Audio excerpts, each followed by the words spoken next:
Bonjour Céline, déjà. Bonjour. Céline, je vais te présenter rapidement pour ceux qui ne te connaîtraient pas. Tu es l'organisatrice de différents grands sommets qui ont eu lieu sur Internet. Si je dis pas de bêtises, il y a à peu près 6 sommets, dont les plus connus sont le sommet de la réussite. Pour les autres, il y a eu le Alors, sommet de la séduction. tu as dit, alors bonjour Siegfried et bonjour tout le monde, tu as dit déjà une bêtise. Ah, Parce qu'il y en a plus. ah, il y en a plus que 6, mais alors c'est encore mieux. Ah bah oui, il y en Combien? a plus. Hein. Mais j'en ai fait, là j'entame mon 9e. Voilà, on va dire j'en ai Neuf. fait 8. Hein. Neuvième Et souhait. Ouais. là, je suis en plein 9e. D'accord, Voilà. donc mes sources sont trop vieilles, tu vois, il faudrait que je me mette à jour. 9 sommets, 9 Voilà, sommets. voilà. Parce qu'il y en a que j'ai répété. Et puis j'en ai édité un nouveau qui était le sommet de la parentalité. Mais après, il y a le sommet de la réussite que j'ai répété. Donc c'est le même, si tu veux, que dans les 6. Mais Mhm. c'est à moitié juste, à moitié erroné. D'accord. Donc, si je dis, alors je donne déjà les 6 que je connais moi. Le sommet de la réussite, le sommet de la séduction, le sommet du bien-être, le sommet de l'intelligence financière, le sommet de l'infopreneur et le sommet du couple heureux. Et tu me dis le sommet de la parentalité aussi, c'est ça? Moi, ça m'en Yes. fait 7. Ok. C'est ça. Et voilà, et certains que j'ai réédités. D'accord, ok. Bon, je sais qu'aussi en dehors de ça, tu fais aussi beaucoup de newsletters où tu informes les gens qui sont abonnés à ces sommets de l'actualité par rapport à la thématique qui suit justement. Ça représente, je pense, plus d'une Oui. centaine d'interviews que tu as fait avec tous tes sommets. On peut dire donc, je pense, que tu es une web entrepreneuse d'expérience, une web entrepreneuse aboutie. Bah écoute, je sais pas si je suis aboutie d'expérience, je pense qu'on peut le dire, oui, maintenant. J'ai réalisé, enfin, j'ai plus d'une centaine d'interviews, c'est pas moi qui les ai fait les premiers, Mhm. mais moi j'en ai fait une cinquantaine, je crois. D'accord, ouais. Alors justement, c'est intéressant. Tu me dis, c'est pas moi qui les ai fait les premiers. Ça me permet de rebondir sur ma première question. C'est quoi, en résumé, bien sûr, ton histoire et pourquoi tu as choisi cette voie de l'entrepreneuriat et des sommets sur le web, justement? Comment t'es arrivé là? Alors moi en fait, alors je vais essayer d'être brève parce que quand on raconte, c'est voilà, donc on va essayer d'être brève et efficace. Moi en fait, depuis petite, je me posais beaucoup de questions Mhm. sur ma position, etc. Parce que j'ai eu une enfance, on va dire challengeante, voilà, Mhm. avec une maman absente, on va dire, avec d'autres personnes de ma famille qui m'ont élevée en partie, etc. Donc bon, tout ça a fait que voilà, je me suis posé des questions sur la vie, tout un tas de choses, et puis petit à petit, j'ai commencé à m'intéresser à tout ce qui était psychologie, donc je réfléchissais beaucoup sur moi, etc.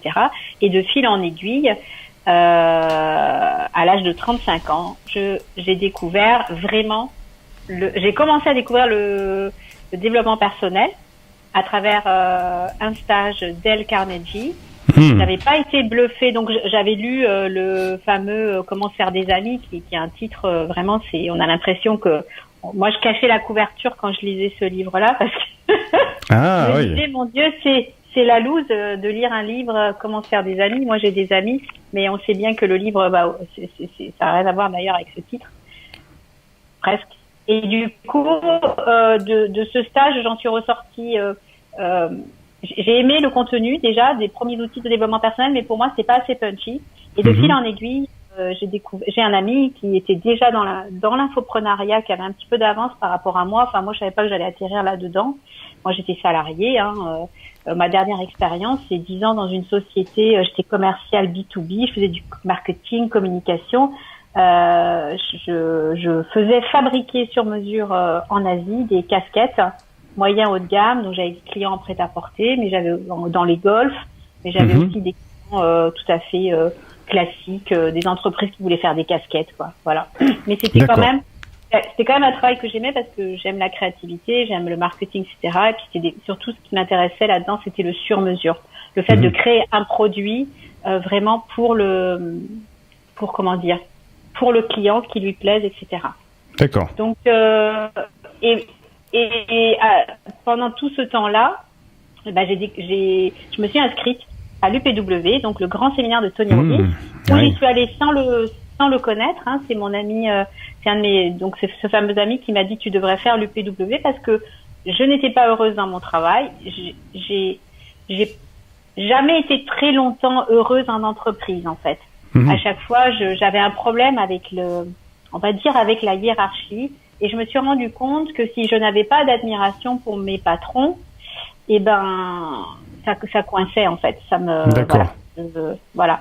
Donc, mais sans avoir quand même toujours l'idée ou le courage ou la force, je ne sais quoi, de me lancer. Mais l'idée d'être à mon compte, c'était quand même toujours quelque chose qui était là depuis toujours, mais je ne savais pas quoi. Et mais j'étais moi à 7-8 ans, j'étais vendeuse sur les marchés, les marchés du dimanche matin. Ça date pas d'hier alors. Avec ma mère et voilà et mon beau-père et je vendais des habits. Un coup c'était des habits, un coup c'était d'autres trucs. Donc après j'ai été aussi dans le magasin de ma mère quand j'étais ado. Enfin voilà, j'ai toujours été dans le commerce. Donc d'accord. Mais voilà. Et après l'UPW, là je me suis dit waouh, ouverture du champ des possibles. Je peux tout faire. Quoi qu'il arrive, je trouverai des stratégies pour retomber sur mes pattes. Donc là, je me suis dit, je vais quoi qu'il arrive, je vais lancer quelque chose. Et en parallèle de ça, je regardais déjà le sommet de la réussite chaque année, puisqu'il existe depuis. Sauf que c'est pas moi qui l'ai conçu. Et moi, ce truc-là, ça me donnait des frissons. Je trouvais ça génial de pouvoir impacter des milliers de personnes à la fois. Et de fil en aiguille, je me suis dit, je vais organiser un sommet sur la parentalité. Parce que c'est un sujet où je me dis il y a vraiment un grand vide. À l'époque, on parlait pas de éducation positive, ça commençait à peine à sortir. Oui. Moi, j'ai passé des années à chercher des clés. Et quand je suis tombée sur un livre d'Isabelle Filiosia, que j'ai été voir après en conférence, j'ai dit mais c'est ça le type d'éducation qui me parle. Bref, j'ai commencé à réfléchir à ça et en même temps, je n'osais pas rêver que ça puisse être possible. Mais en tout cas, j'avais sauté le pas de demander une rupture conventionnelle et je m'étais dit, je vais me former au web marketing, etc. Notamment, la première formation, c'est Sébastien, que tu connais bien, lancement orchestré 1.0 que j'ai acheté, que je n'ai pas fait en entier d'ailleurs parce que du coup, il y a eu d'autres choses qui ont fait que, voilà, je suis tombée enceinte de mon deuxième enfant. Bon, bref. D'accord. Et par contre, je me suis dit, je vais faire marketeuse, ça me va. Et puis, en fait, j'avais toujours cette idée de sommet. Mais je plaçais ça vraiment comme quelque chose d'inaccessible pour moi. Vraiment, c'était comme un rêve. Et la vie a fait que ce fameux ami qui s'appelle David Colomb avec sa femme qui s'appelle Mila sont des très proches amis qui étaient eux déjà dans l'infoprenariat. Et ben ils m'ont mis en relation avec la personne qui à l'époque avait repris le sommet de la réussite et qui cherchait un bras droit. Les sommets. Et donc, quand ils ont eu l'info, ils ont dit, mais on connaît quelqu'un qui nous prend la tête avec les réussites. Il parle tout le temps qu'elle veut faire un sommet. On connaît quelqu'un qui va être sur mesure pour ça. Et voilà comment l'aventure de ces 6 sommets a commencé. Parce que quand je suis arrivée, on en a fait 6 d'un coup, un par mois. Donc, c'était un gros challenge avec entre 15 et 18 experts par sommet, un par mois. Et puis, chaque mois, à la fin du sommet, on enclenchait les newsletters du sommet. C'est-à-dire les newsletters de la séduction, les newsletters du bien-être, etc. Donc c'était un travail colossal. C'est énorme. C'est pour ça que je n'ai pas fait les interviews parce que moi j'étais dans la partie mailing, copywriting, organisation, etc. Voilà. D'accord. Ouais. Donc j'ai pas vraiment, je pouvais pas tout faire. Aujourd'hui, je fais beaucoup plus parce que je fais beaucoup moins de sommets. Parce que bon, juste faire 6 sommets, je pense que j'ai vraiment fait un saut quantique. C'est-à-dire que personne ne me connaissait. J'ai fait ça et en plus, durant ça s'est passé, on va dire, sur 9 mois. Je suis allée dans plein d'événements, j'ai rencontré tout le monde. C'était vraiment une accélération incroyable. Et puis, j'ai surtout pu valider que c'était vraiment un projet pour moi, quoi. Mais en quelque sorte, j'allais me lancer dans l'organisation de mon sommet de la parentalité et puis cette opportunité s'est présentée en même temps. Je crois vraiment que c'est quelque part, je pense que je me le suis attiré, c'est pas possible autrement. Oui. Je l'ai tellement vibré ce truc-là en moi que je pense que bon, voilà. Donc ça reste toujours un petit peu magique et puis voilà quoi. Mais déjà, il faut le faire parce que si un sommet par mois, et comme tu dis, après, il y a tout le suivi derrière des newsletters, j'imagine le travail colossal, c'est quasiment me faire presque un lancement orchestré tous les mois et repartir en plus. C'est ça. Bon, évidemment, il y avait mon partenaire quand même avec moi aussi qui gérait des choses, mais c'est vrai que plus les sommets avançaient, plus moi, je reprenais puisque c'était moi qui allais reprendre.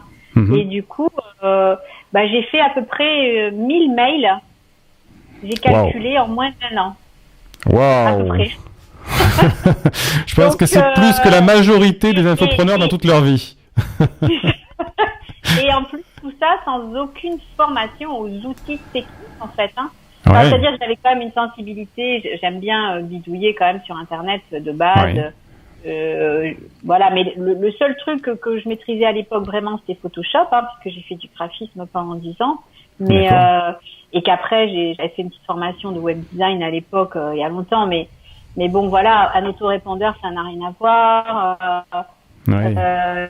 Les pages, créer les pages, tout ça. Bon, voilà, il y a beaucoup de choses aussi que je n'ai pas fait. Il y avait une petite équipe, mais voilà, l'autorépondeur, maîtriser l'autorépondeur, ça a été quand même un challenge. Mais tout ça, je l'ai vraiment fait. J'ai fait un saut dans le vide et je me suis dit, je vais. Et puis très vite, j'ai assimilé parce que vraiment, je faisais quelque chose qui me plaisait, quoi. Et on voit déjà quand même qu'il y a...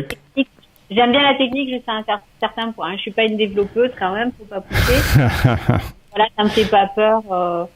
Ça me fait pas trop peur, on va dire. Les trucs, voilà. Donc on voit quand même chez toi qu'il y a quand même une grosse capacité à t'adapter quand même, parce qu'il y en a certains qui diraient non, moi c'est pas les outils, la technique, c'est pas un truc qui me plaît, donc je sais pas faire, donc je touche pas. Toi, on voit quand même que t'as quand même cherché à aller plus loin que juste le blocage et dire non, je touche pas à ça, quoi. Après, je pense que j'ai vraiment une âme d'organisatrice, de planification, de tout ça. Mhm. Donc, je pense que c'est aussi peut-être, faut avoir un petit côté comme ça. Mais en fait, le projet pour moi, il était tellement inspirant, Mhm. il était tellement aligné avec moi que je m'en fichais. J'allais trouver des solutions, j'allais trouver des ressources pour apprendre, etc. Et puis mais bon, après, j'ai une sensibilité aux outils informatiques aussi. C'est vrai que quand on n'aime pas la technique, se lancer dans l'infoprenariat, c'est Oui. peut-être pas le plus simple, quoi. Il faut trouver vraiment quelqu'un sur qui compter, sur qui déléguer, quoi. Ça, c'est sûr. Mais quand on commence, c'est souvent pas le cas et on doit mettre les mains dans le cambouis.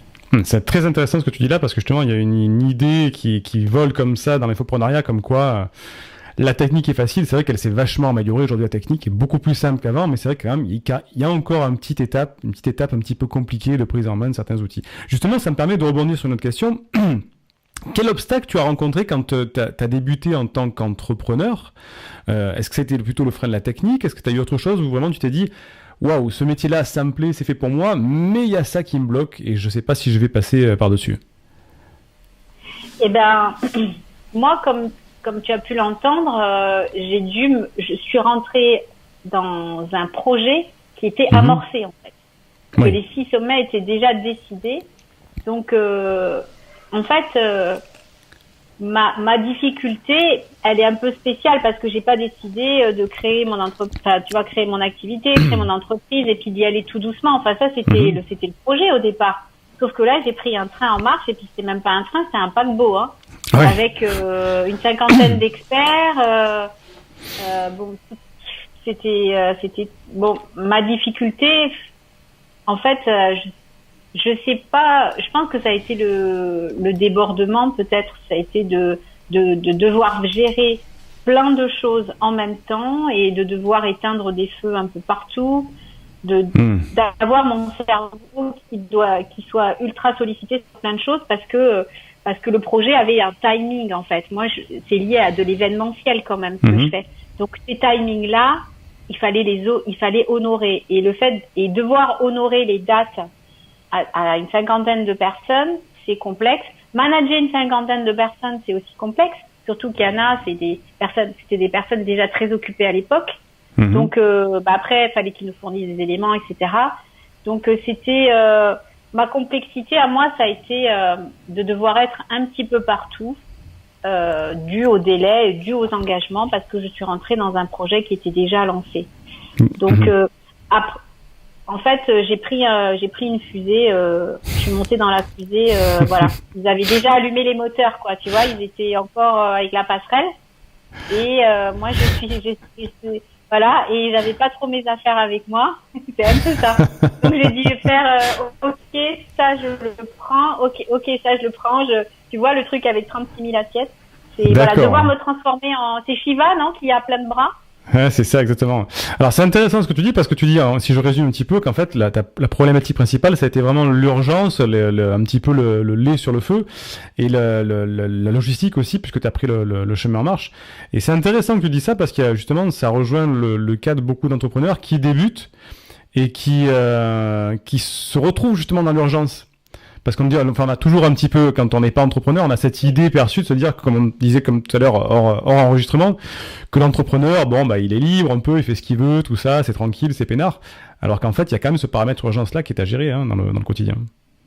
Moi, dans ma vie, c'est une réalité quand même. Hein. Depuis que je suis entrepreneuse, ma vie s'est accélérée. Alors, ça s'est passé aussi en même temps, en même temps. Oui, pas très longtemps aussi après avoir été maman, ce qui déjà devenir parent accélère nos vies considérablement parce que le temps est divisé. Donc déjà une première division du temps due au fait d'être maman et une deuxième division du temps au fait de devenir entrepreneuse quoi. Donc on n'a pas ce truc. D'ailleurs, j'en parlais à une amie qui est infopreneuse aussi hier. Je lui disais, oui, c'est bien de conseiller à des personnes de se lancer dans le web entrepreneuriat parce que ça a plein d'avantages. Oui. Par contre, on n'a pas le truc de se dire on ferme la porte du bureau. Enfin, moi, je l'ai pas en tout cas. D'accord. Et de me dire là, je suis en week-end ou là, je pars en vacances et puis mes dossiers, ils sont au bureau, quoi. Oui. Il n'y a pas ce truc-là. Moi, j'ai tout le temps soit certaines préoccupations en tête ou de me dire ah tiens, il faut que je fasse ça, faut pas que j'oublie ça, etc. Je suis en permanence en train de me renoter mes to-do parce que je raye et puis je refais, puis je repriorise, etc. Et puis après, il y a les projets, on va dire, ou les choses que l'on commence à émerger, qui sont là et qui. Après, je suis peut-être pas non plus la plus grande entrepreneuse organisée. J'ai pas encore. Et c'est directement lié à une autre difficulté selon moi de l'entrepreneuriat, c'est qu'après, il faut savoir s'entourer, il faut trouver les bonnes personnes. Ah oui, ça c'est intéressant ça. Pour pouvoir déléguer, parce que tout seul, on peut pas aller bien loin en fait. Hein. Donc c'est aussi un petit peu, je dirais, le fantasme du solo entrepreneur que on va pouvoir tout faire tout seul. Et moi, je pense que c'est pas possible. Enfin, d'expérience, ça l'est pas. Je te rejoins là-dessus. Tout à fait que c'est assez compliqué de faire ça tout seul. Petite question justement par rapport le sommet de la réussite. Comme tu me disais, t'as pris la fusée en marche, donc t'as pris vraiment la fusée paquebot en marche. Donc c'était un. Elle était allumée. Juste elle était allumée déjà. Donc c'était déjà très bien en place. Par contre, qu'est-ce que tu avais essayé avant justement le sommet et est-ce que ça a marché ou pas marché? Qu'est-ce que tu as essayé entre le moment où tu étais salarié et le moment où tu es passé dans les sommets? Est-ce que tu as essayé quelque chose entre les deux ou pas? Non, alors j'ai rien tenté au niveau entrepreneuriat. D'accord. Parce que j'ai décidé d'arrêter mon travail et je suis tombée enceinte tout de suite. Donc de mon deuxième enfant.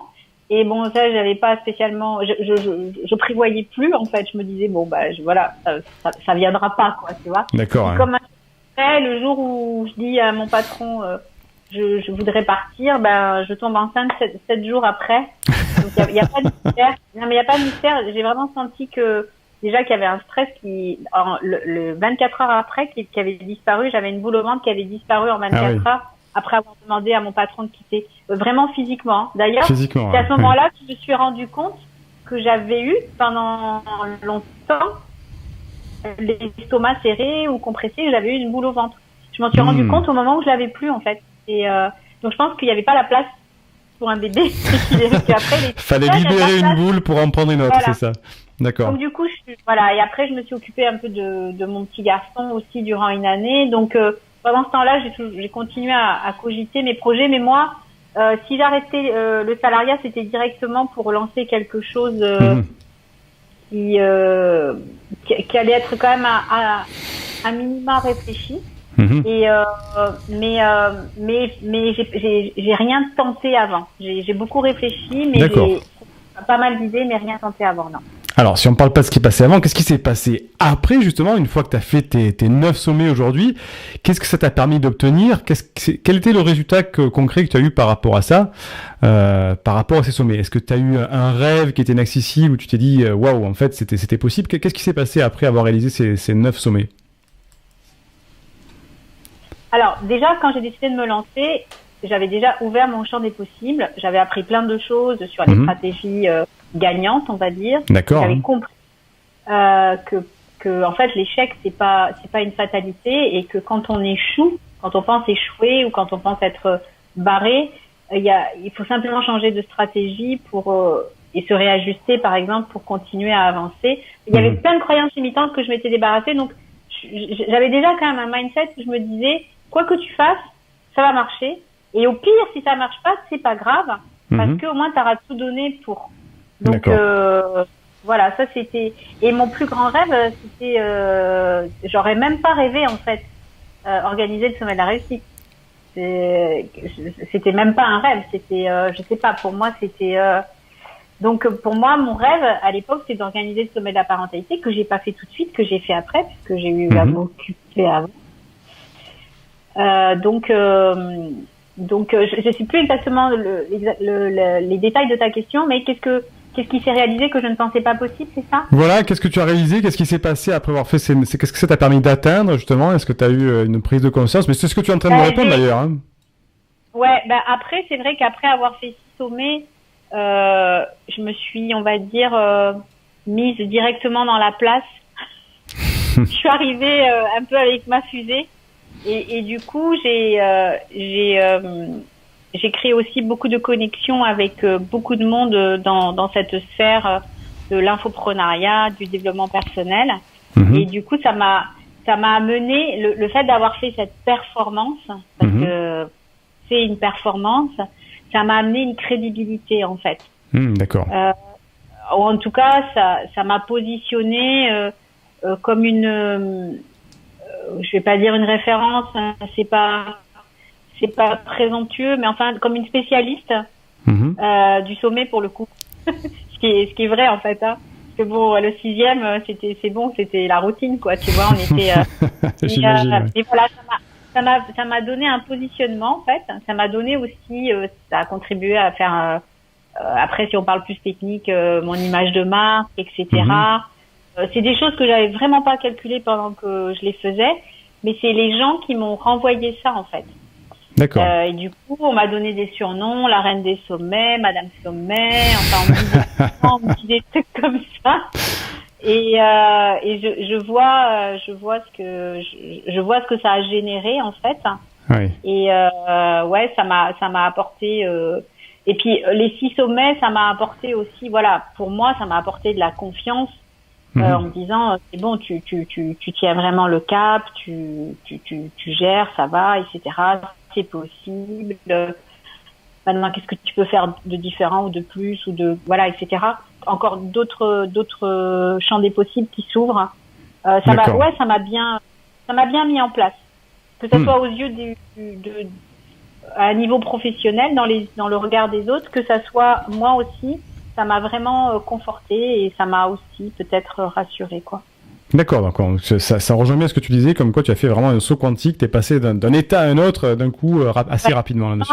Après coup, je me suis dit, ou c'est quelqu'un qui me l'avait dit, je sais plus, mais je me suis dit ah oui, c'est vrai, c'est un saut quantique, ouais. C'est. Alors justement, maintenant que tu as acquis toute cette expérience d'entrepreneuriat, de web entrepreneuriat, est-ce que tu pourrais sortir les 3 obstacles les plus fréquents à propos de l'entrepreneuriat que quelqu'un pourrait rencontrer maintenant que tu as fait cette expérience-là? Les 3 obstacles à l'entrepreneuriat? Oui, les 3 freins qu'on peut rencontrer, les 3 obstacles, ouais. Les plus fréquents. Oula, je pensais que j'avais mis en... Pardon, j'ai mon téléphone qui s'est mis en route. Les 3 obstacles que j'ai rencontrés, enfin moi, qui m'a beaucoup, et du coup la vie me l'a amené aussi, l'obstacle que j'avais, c'était de me lancer toute seule.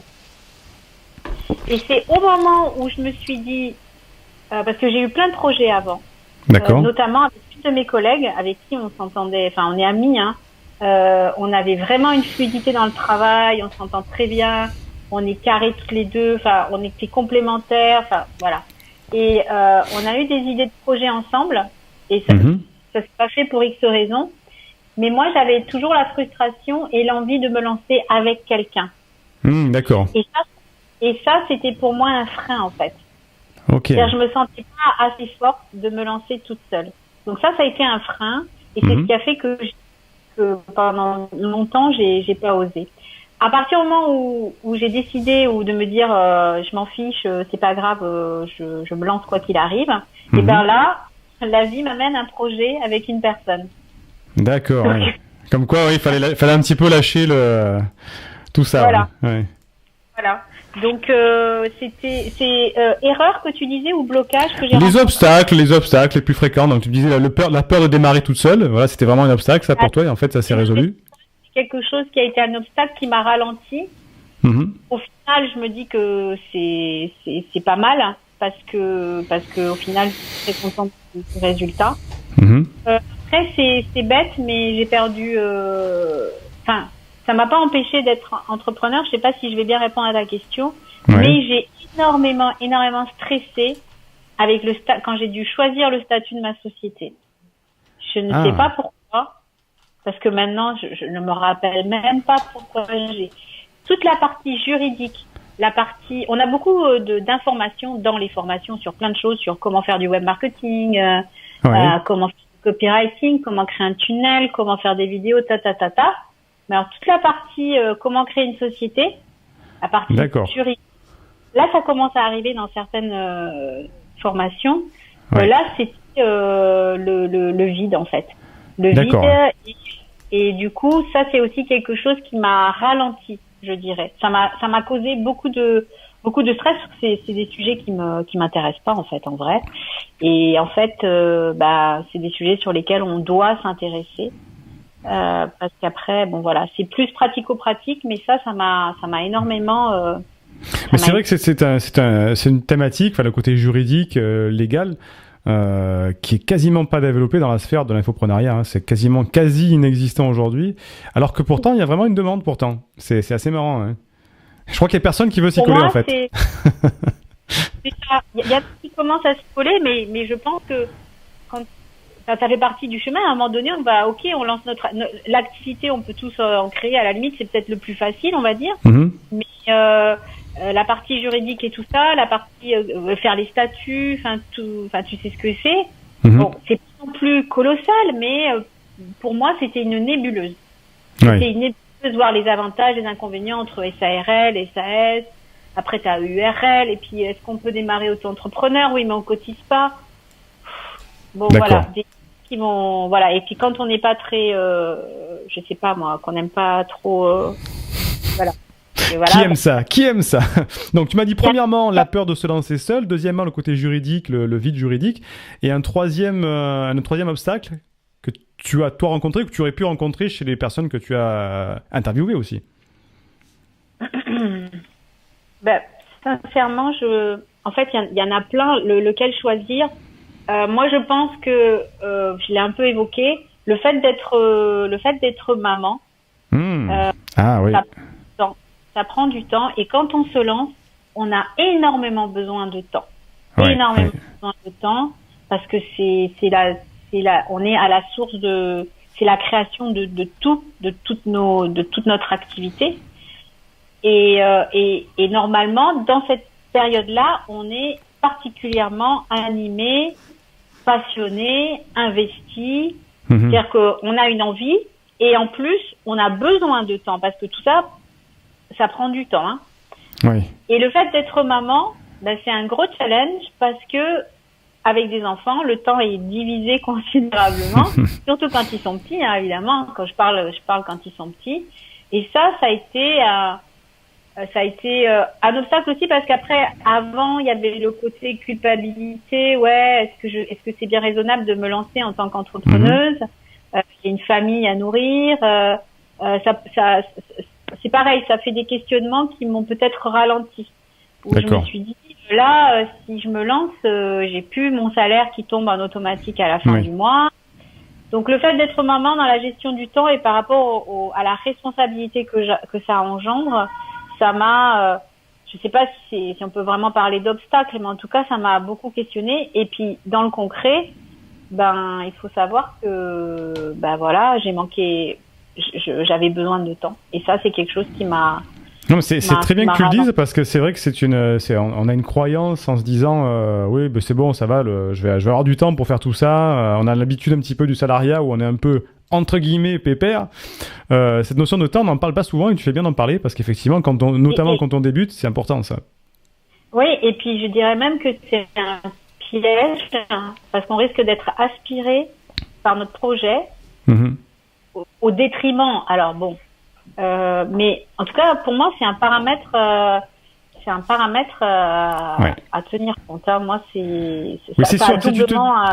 Si tu te dis, je vais lancer mon entreprise, je vais avoir 3 jumeaux et puis j'en adopte un 4e en même temps, ça va être un peu compliqué. Ça fait peur, hein. Ouais. Là, ça fait peur, mais voilà. Donc, je pense qu'il faut avoir réfléchi à sa gestion du temps ou enfin voilà, c'est un élément à ne pas sous-estimer. Le fait d'avoir besoin de temps et d'avoir sa famille à côté, quoi. D'accord. Alors, maintenant qu'on a vu les blocages, est-ce que tu pourrais me donner, toi, une erreur, l'erreur principale à ne jamais commettre quand on veut se lancer dans l'entrepreneuriat? Alors bon, là, on a parlé de ce paramètre du temps qui peut-être, on peut le considérer comme une erreur, mais est-ce qu'il y aurait quelque chose pour toi où tu dirais à tes enfants, peut-être, si le jour ils veulent se lancer, surtout ne fais pas cette erreur-là, si tu veux te lancer? Moi, l'erreur à laquelle je pense, c'est de quitter son emploi parce que on veut créer son propre emploi et que notre vision s'arrête là. C'est-à-dire, c'est dans le sens où je crée mon activité parce que je rejette le système salarial dans lequel je suis. Quand on le fait pour rejeter quelque chose, c'est moins bon que quand on le fait pour créer, parce qu'on a des aspirations, parce qu'on veut apporter tel service, telle prestation, tel produit au monde. Enfin voilà, parce que ça peut être des produits. Enfin là, si je parle d'un point de vue général, pas que dans l'infoprenariat, mais voilà, il faut pas faire contre quelque chose. Il faut pas créer son projet d'entrepreneuriat contre le salariat dans lequel on était, ou contre son patron, contre ses collègues, contre toutes les choses qu'on n'a pas aimées. Mais il faut avoir dans l'esprit de créer, de partir pour. Tu vois, il y a une petite nuance selon moi. Oui. Surtout aussi parce que créer son emploi, c'est vouloir créer son emploi et se dire, moi je rencontre des gens qui me disent, en fait moi j'ai besoin de 2000 € pour vivre, c'est ce que je gagne à peu près, donc je pense qu'avec mon activité je vais y arriver et tout ça. Mais en fait ça c'est un premier palier. Et puis même je me dis c'est un faux objectif dans la base, de partir pour créer juste son emploi, c'est pas ça. Il y a plein de choses qui vont arriver derrière qu'il va falloir assumer en tant qu'entrepreneur. Et c'est pas, on peut fantasmer sur le fait qu'on va être son propre salarié, mais déjà pour moi c'est pas ça l'objectif de l'entrepreneuriat, c'est pas être salarié de sa société. Oui, parce que quand même, parce que sinon il faut changer juste de job. Ouais. Et là, on a beaucoup moins il faut négocier de pouvoir travailler chez soi si c'est ça qu'on veut. Parce qu'après, il y a tout un tas de choses qui sont négociables et qui sont atteignables tant qu'on est aussi salarié, c'est possible, mais si on quitte juste notre job pour des trucs comme ça, pour moi, c'est une grosse erreur. Parce qu'on va vite avoir des désillusions, des challenges. Et, on sait qu'une société, au bout de 3 ans, je crois que c'est ça, c'est le premier coup de hache. À 3 ans, il y en a, je sais pas combien de pourcents qui n'existe plus. Non, mais t'as raison de mettre le doigt dessus parce que c'est vrai que souvent les gens, pour beaucoup d'entre eux, de ce que j'ai rencontré, c'est vrai qu'ils créent une entreprise pour quitter justement ce qu'ils avaient avant et pour partir sur autre chose et pas vraiment dans le côté. Il y en a certains, c'est vrai, mais pour le côté passionné, pour le côté développer quelque chose. Et c'est vrai que beaucoup font pour quitter. Et c'est vrai que c'est la nuance est grande quand même. En étant vraiment connecté à ce qu'on a envie de faire, avec l'envie, plutôt qu'avec le rejet. Bien sûr, ça fait partie de l'équation de plus vouloir être quand on se lance, et il y a plein de choses sur lesquelles on n'est plus d'accord. Mais voilà, faut pas oublier tous les challenges. Faut pas oublier. Faut penser qu'il va y avoir des challenges en tant qu'entrepreneur. De l'administratif à gérer, des trucs qui sortent de nulle part. Voilà, donc on va être confronté à tout un tas de trucs et c'est pas que faire son travail en fait. Alors là, on a vu beaucoup l'aspect global de tout ça. Moi, j'aimerais bien qu'on se remette un petit peu plus dans le détail, notamment des sommets, parce que déjà, on a oublié un truc assez important. On n'a pas dit ce que c'était qu'un sommet. Ah oui. Il y en a qui vont croire que tu fais de l'alpinisme. Ils vont dire elle grimpe les sommets, c'est oui, c'est mon équipement et tout. Donc, qu'est-ce que c'est, en résumé, en quelques mots, qu'est-ce que c'est qu'un sommet, oui? Alors, un sommet, c'est, moi je dis, c'est comme un espèce de séminaire virtuel sur Internet. Donc, je réalise des interviews d'experts, de coachs, de formateurs sur une thématique donnée. Donc, ma thématique de cœur, c'est le développement personnel et je fais ça donc à travers le sommet de la réussite. Et donc, je les interview sur des questions, confiance tout ce qui est connaissance de soi, c'est vraiment mon dada. Il y a aussi l'aspect web entrepreneuriat que j'évoque, l'aspect intelligence financière, l'aspect couple également ou séduction. Mais la base pour moi de toute façon, c'est se développer.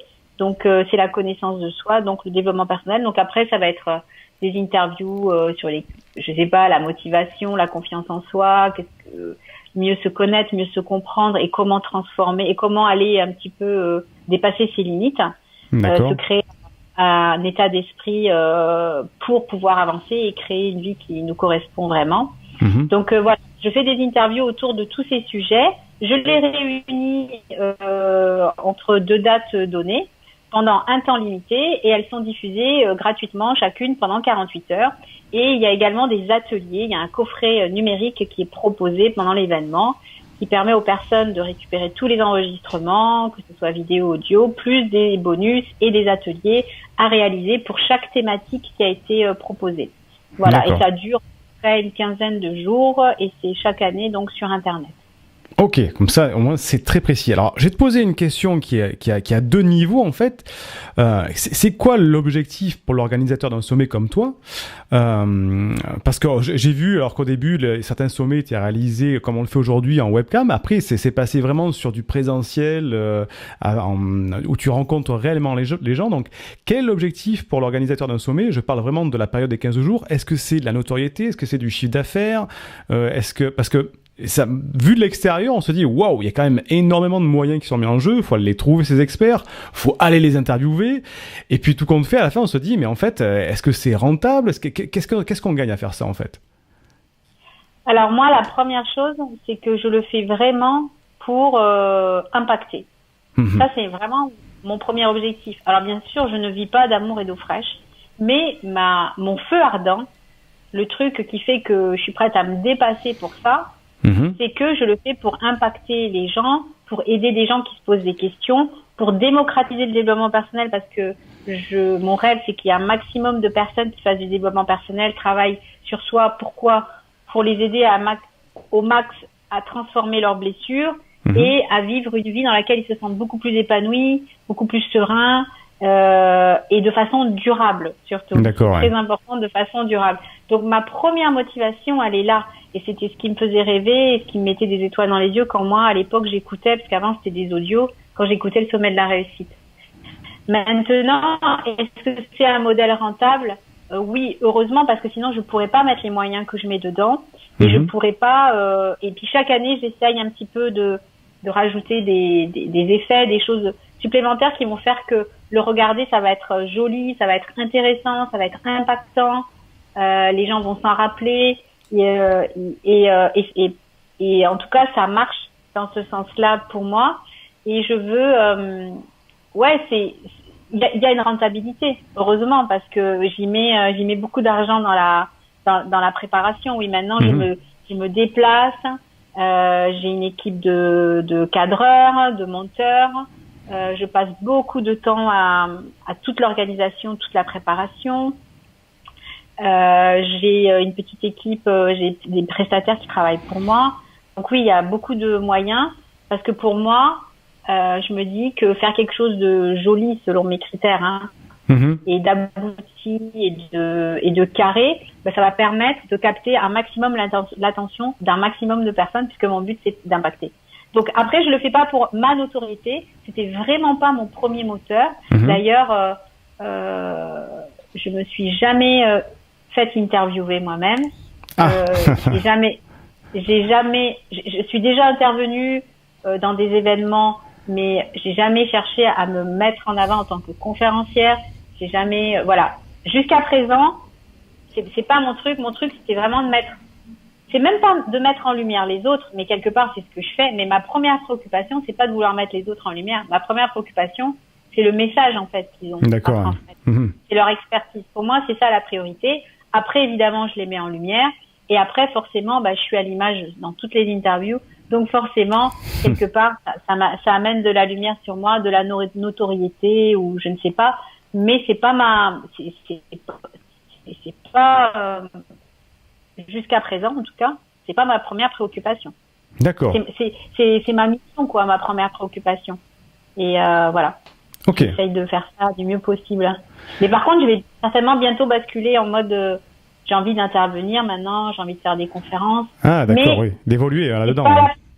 D'évoluer, mais ça n'est pas encore ma priorité, tu vois. D'accord. J'ai envie de le faire en suivant l'envie.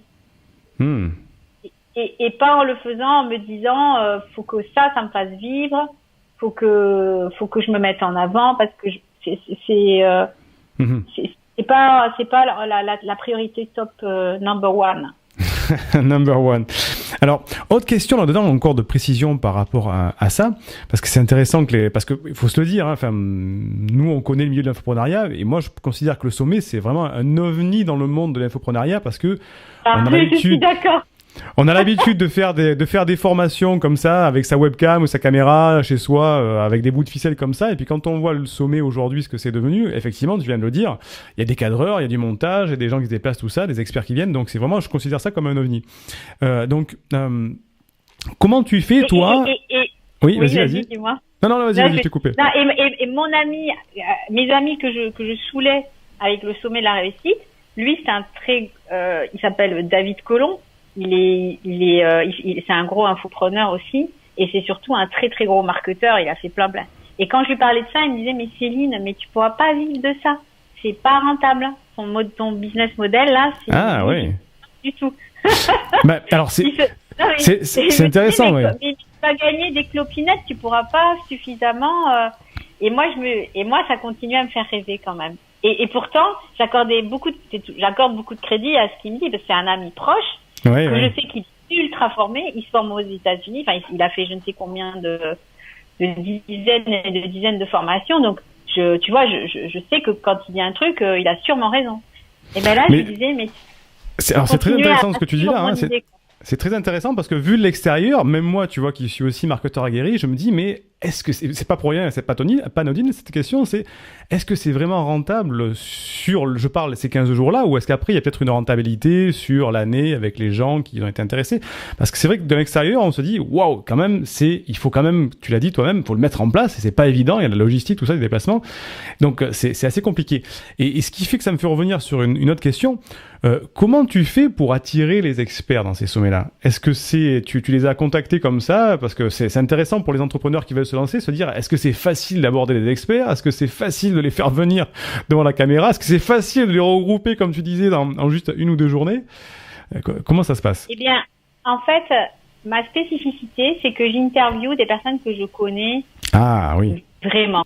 Il y avait une relation déjà avant, donc. Ouais.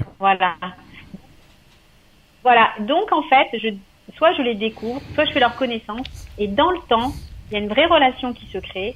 Et je leur propose de participer au sommet de la réussite. Ça a été très rare les fois. Peut-être que par sommet, j'en ai un comme ça où, entre guillemets, c'est un ovni dans le sens où je le connais pas beaucoup, où je le connais peu, mais je l'ai quand même à la base repéré. C'est jamais, on va pas, c'est pas des personnes qui sont venues à moi ou des personnes qu'on m'a dit tiens, j'ai toujours au minimum fait une petite, voilà. Mais en fait, pour moi, ça a du sens de le faire comme ça. Je me verrais pas aller interviewer justement pour le moment, en tout cas, des personnes que je connais pas du tout. avec lesquels j'ai pas de relationnel parce que je sais pas, moi j'avance avec le cœur, je présente des gens qui à ma communauté, c'est comme si je les invitais dans mon salon avec des personnes que je connais, dont je connais l'expertise, je connais ça faire, je sais de quoi, voilà, quels sont ces messages et comment je les attire. Bah moi je vais alors, voilà, je provoque pas forcément les rencontres, c'est pas trop mon truc d'aller de but en blanc. J'ai déjà croisé des petites personnalités dans notre milieu, j'ai pas senti pas par appréhension, mais j'ai pas senti l'élan d'aller les voir. Donc je me dis ça se fera quand ça se fera. Ou il y a bien des gens qui m'ont dit ouais je peux te mettre en contact avec un tel ou avec un tel et souvent je dis non je le sens pas. Je préfère que ça se fasse naturellement. Alors le marketeur que tu es et d'autres me diront c'est n'importe quoi. Mais ah j'ai rien dit franchement j'ai rien dit.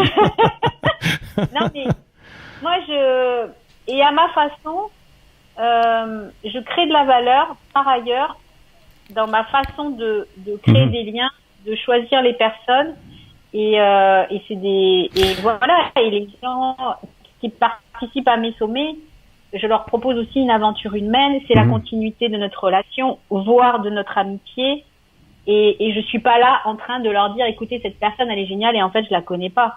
Ça me paraît complètement délirant. Moi je suis pas une journaliste, tu vois. Qui vais interviewer tout le monde, j'en suis pas là quoi.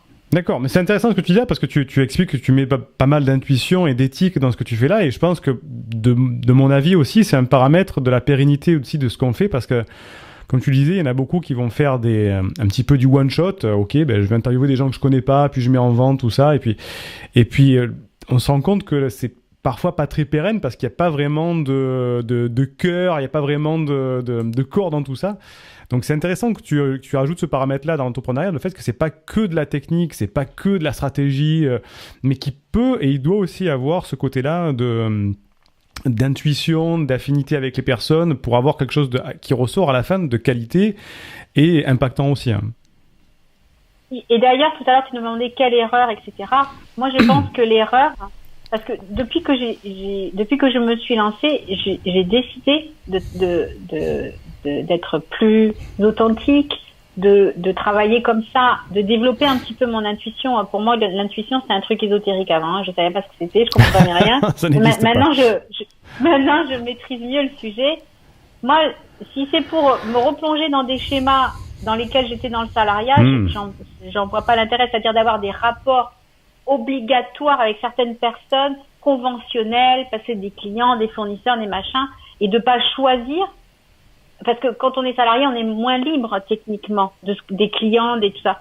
Là, maintenant, l'entrepreneuriat, je me dis, ok, ça me prend du temps, ça me prend de l'énergie. Alors, si en plus je peux pas choisir avec qui je travaille, ça va aller. Je vais retomber dans un schéma où je vais pas être bien.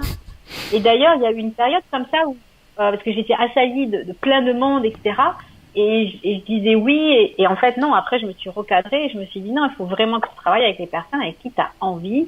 Parce que t'as créé une relation, parce que voilà, pour X raisons, mais principalement c'est de suivre ce que j'ai envie. Donc et depuis que je fais ça, je me sens mieux et je suis peut-être pas millionnaire, mais en tout cas mais c'est un paramètre très important. Ouais, c'est très bien que tu le dises. La façon dont j'avance. Je me sens sereine. Je me sens sereine sur les personnes que je présente, etc. Et c'est très bien que tu le dises parce que beaucoup de personnes se lancent sur des opportunités souvent, se disant ouais ça va être bien, ça c'est bien, le dropshipping c'est bien, ça. Et à chaque fois les gens s'essoufflent parce qu'il n'y a pas vraiment de passion, d'envie, de corps à tout ça en fait. Donc c'est bien que tu mettes aussi l'accent sur le fait que tu fais des choses aussi de cœur et pas uniquement stratégiques et que c'est pour ça que tu as réussi à en faire 9, que même si ça demande beaucoup de travail quoi. Oui, et en plus les gens qui me suivent ils le ressentent ça. Et c'est aussi ça qui sont là. Il y en a, ils me disent j'ai acheté pour soutenir le projet du sommet pour que tu puisses le refaire. Ah bah oui. Et donc c'est parce qu'en fait, les gens quand ils achètent nos produits, ils n'achètent pas nos produits, ils achètent qui on est avant tout. Oui, tout à fait.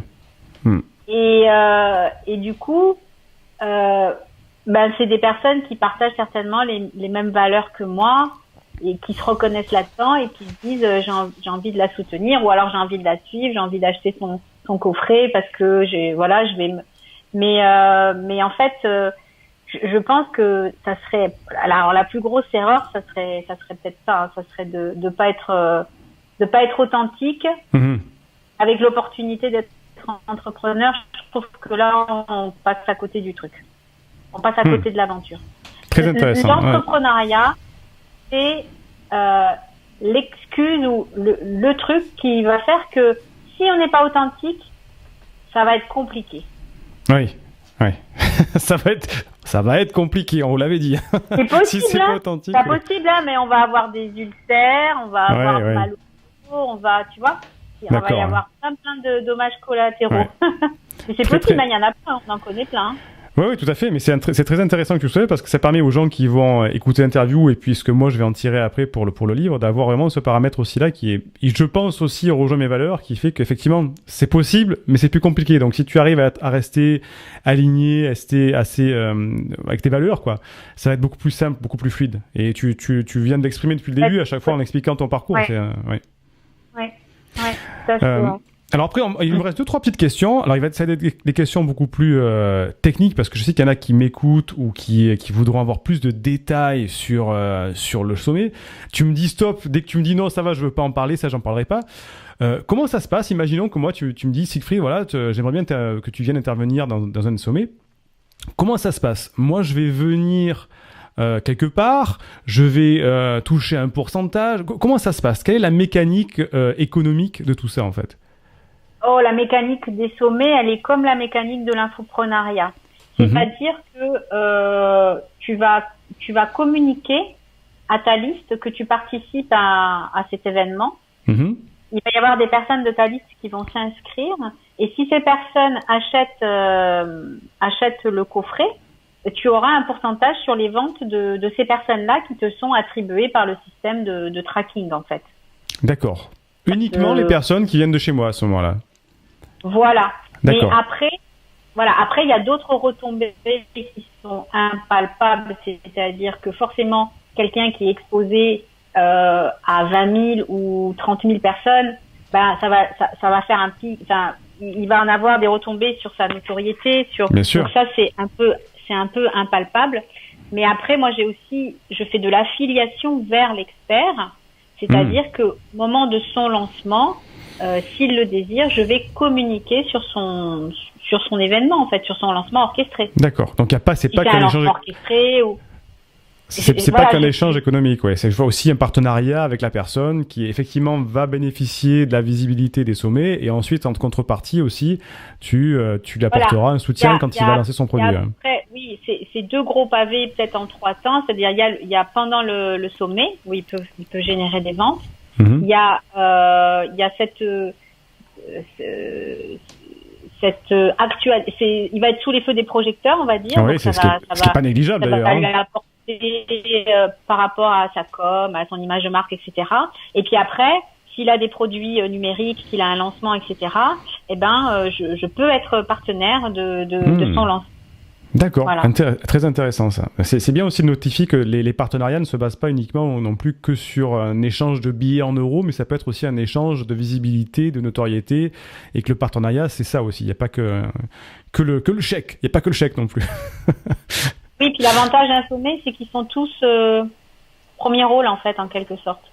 Oui, c'est bien, c'est ça qui est intéressant. Alors, c'est intéressant parce que tu me dis, ils touchent des commissions, mais alors ils touchent des commissions que sur les gens qui les amènent et pas sur les gens des autres experts, en fait. C'est compartimenté, en fait. D'accord. Oui, voilà, pendant le sommet, c'est ça, mais après, quand moi je communique sur leur événement, bien sûr, je communique auprès de toute la liste. Donc, j'ai ma propre liste, et puis après, il y a la liste qui s'est constituée durant l'événement, et du coup... voilà, c'est comme ça en fait, ça marque, c'est de l'affiliation dans les deux sens en fait. Dans les deux sens, ok. Alors, petite question technique aussi, pourquoi être passé en présentiel? Pourquoi t'être embêté à faire, entre guillemets, à faire du présentiel avec les gens qui viennent et ne pas le faire comme ça, par caméra interposée ou en demandant à la personne de se filmer avec une très bonne caméra et de le monter comme ça? Bah, c'est une question des fois qu'on m'a déjà posée. Alors, au début, le sommet de la réussite, c'était des audios. Et puis, C'était des l'année où je audios, suis tu vois. Alors, arrivée, j'ai manqué la période audio, moi, tu vois. ouais, et c'était top, en fait, hein. Enfin, moi, je suis nostalgique de ce truc-là. Ouais. Et après, c'est passé en vidéo quand je suis arrivée. Mhm. Et quand je l'ai, en plus, ça m'a challengée parce que moi, voilà, je cherche pas la lumière de prime abord. Donc, quand je me suis dit, ah là là, c'est moi qui vais être devant la caméra, je me suis dit, oh là là, c'est pas que je me sentais pas techniquement capable, c'est que j'avais pas trop envie, en fait, d'être devant la caméra. Et puis, en fait, je pense que je me voyais pas le faire autrement. D'accord, ouais. Pour moi, je sais pas comment te dire. Je me vois pas le faire autrement. Je trouve que ça va être une énergie pauvre que pour moi, hein, C'est intéressant, non, une énergie pauvre, c'est vrai, hein, ouais, ouais. Parce que en fait, quand je suis en présentiel avec les gens, il y a un truc, quoi, tu vois. Il y a une alchimie, il y a la proximité physique, il y a tout un tas de choses qui font que ça donne un certain ton à l'interview. Et moi, je voulais créer, par certains aspects, des interviews un peu intimistes. Tu vois, au coin du feu. Il reste plus qu'à faire au coin du feu. Un petit feu, un petit... Mais c'est ça, mais c'est un peu mon idée. Hein. J'ai d'autres idées, tu vois, un peu à la Frédéric Lopez. Et mais comme pour l'instant, c'est plus l'expertise. Ah, magnifique, magnifique. Si tu fais une sorte de parenthèse inattendue avec des entrepreneurs, ça serait magique, ça. C'est ça. Non, mais je rêve de ça. Je rêve. Ouais. Et moi, en fait, je suis très dans la connexion avec les gens, comment dire, être ensemble et tout ça. Pour moi, c'est des valeurs importantes. Et faire ça à distance, je trouve que ça me correspond pas. Et je trouve que ça donne une autre dimension à mes interviews. Je me vois pas le faire autrement, en fait. Je me suis même pas dit. Mais par contre, on m'a dit. Mais tu devrais refaire des audios, Céline. Franchement, tu te prends la tête pour rien. Mais c'est aussi, c'est aussi très intéressant, parce que tu me parles de valeur justement, donc tu es en train justement de me dire encore une fois que par rapport à ton intuition, à ton envie, ce que tu ressens, tu préfères le faire en présentiel, alors qu'un technicien te dirait simplement, mais Céline, arrête de gaspiller de l'argent, fais une webcam et ça sera pareil pour les gens, tu vois. C'est sûr que je ferai des économies à le faire en audio. Il y a pas de souci. Mais peut-être que je viendrai à l'audio, peut-être que je viendrai au podcast. Mais pour moi, en fait, ce qu'il y a, c'est que je veux que les gens, ils viennent sur leur ordinateur. Et j'ai la sensation que si j'utilise un peu les codes télévisuels, je vais un peu, c'est-à-dire, ils disent, tiens, ce soir à la télé, il y a, le film, New York Police, je sais pas quoi, là. Oui. Ou alors, je regarde comme une émission et en fait, j'ai l'impression de regarder la télé, tu vois, parce qu'en plus, j'essaye de soigner l'image, etc., les couleurs, les cadres, pour qu'en fait, moi, je veux leur faire éteindre la télé et je veux qu'ils viennent sur Internet et donc je me dis, ça, c'est un moyen de séduire, en fait. Mais il y a aussi, mais c'est surtout quand même par rapport au cadre intimiste, que ça donne une autre dimension. Mais effectivement, ça coûte de l'argent, c'est beaucoup d'organisation. Voilà, là, je vais tourner des interviews demain et après-demain. J'en ai tourné une hier. Je suis même allée à Londres. Enfin bon, voilà, c'est cool, hein, mais c'est beaucoup de travail et c'est beaucoup d'argent. Beaucoup d'argent. Mais oui, parce que en fait, c'est toi qui te déplaces pour voir chaque interviewé, c'est ça? Alors là, je suis allée à Londres spécifiquement pour faire une interview d'une personne qui vit là-bas. Mais sinon, je prends un appartement à Paris et je fais venir les personnes à l'appartement. Voilà. Mais je me suis aussi déjà déplacée quelques fois chez certains invités. Voilà. Soit il y avait des questions de disponibilité. Bien sûr. Donc voilà. Mais dans l'absolu, ça me plaît. Mais effectivement, je fais beaucoup de dépenses, quoi. C'est le prix à payer de comment je veux réaliser cet événement, en fait. Hein. Donc, c'est très bien parce que comme ça, tu mets ta patte dessus. Hein. Et c'est ça. Et puis, alors, par contre, les retours que j'ai, c'est que, après, les gens, ils me disent, j'adore tes interviews, ils me font plein de feedback. qui me font valider que ma recette, elle est bonne. Enfin, pour moi, hein, avec ma personnalité. Hein. D'accord. Et ça correspondrait pas à d'autres personnes et c'est très bien parce que comme ça fait plein de choses différentes, quoi. Donc après, c'est mes exigences, quoi. Voilà. C'est très bien. Garde-les comme ça, elles sont très bien. Alors, on était dans le détail. On va juste te prendre pour la dernière question un petit peu plus de hauteur et je vais te poser une question très, à la fois simple et compliquée. Est-ce que l'entrepreneuriat, c'est fait pour tout le monde ou uniquement pour une élite de certaines personnes, d'après toi? Est-ce que tout le monde peut être entrepreneur? Une élite, je sais pas si, j'aurais pas utilisé ce mot, mais est-ce que tout le monde peut être entrepreneur? Franchement, je pense pas, parce que c'est pas une question je sais pas comment exprimer ça.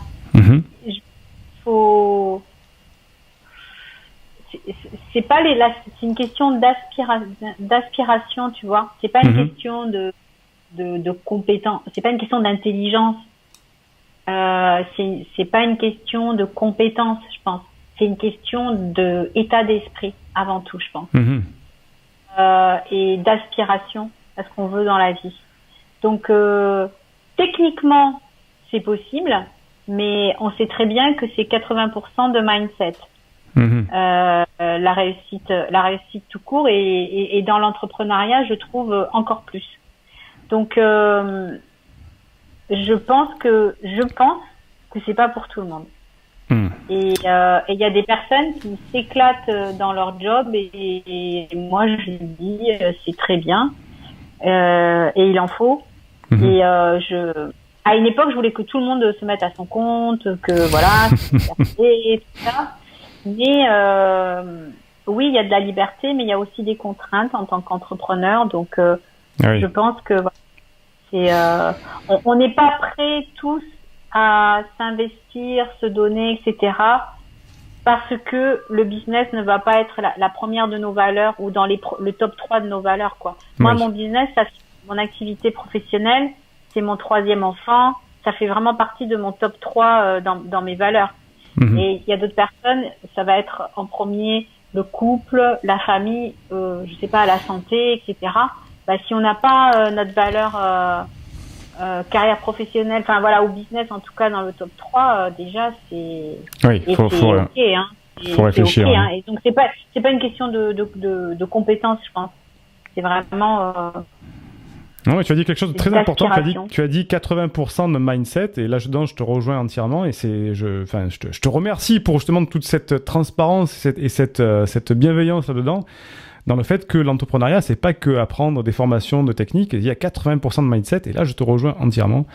Il faut avoir l'état d'esprit pour être entrepreneur, et il faut pas croire qu'on va suivre une formation et puis ça va être magique. Au premier ennui, c'est pas la formation qui va résoudre les problèmes, c'est le mindset. Ouais.